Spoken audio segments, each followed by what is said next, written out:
Tell somebody, I am courageous. Oh, yes, we are. And before we start our affirmations, I just want to talk to you about some people that are epitomes of courage. And take your mind back to the lady called Rosa Parks. Remember her? And of course, you know Gandhi, Martin Luther King, Jesus Christ, and the young lady Malala Yousafzai, who defied illiteracy even at gunpoint. All these and many more have their legacies crowned with courage. And beautiful thing is that they believed in something. They stood for something beyond themselves, even at the risk of their very lives. So that's what courage is about. It's not akin to any skin color, it's not akin to any culture, and it's not the absence of fear. It is the belief and persistent, determined stance for an idea that is worth sacrificing our comfort and perhaps our very lives. Some way of looking at courage, like I said, is to say walking on water, you're taking a leap of faith. But I've come to appreciate that the best type of courage is the one that takes a leap at the word of God. Just like these people, the rest of us must seize any opportunity we can to make this country, Nigeria, great,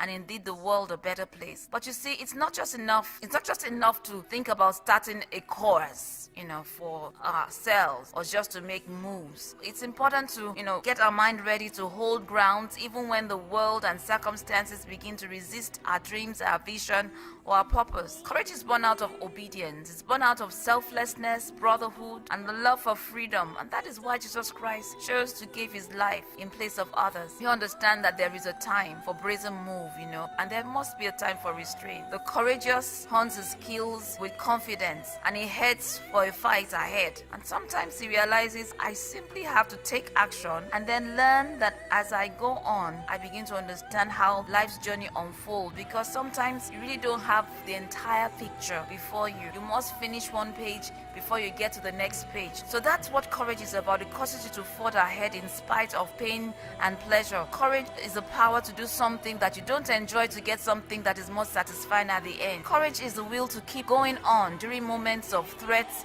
and the ability to delay gratification and to put off short-term pleasures for the long-term gain. Courage is a determination to do hard and boring work in the pursuit of our personal interest for a greater good. Courage loves sacrifice, and courage is humble.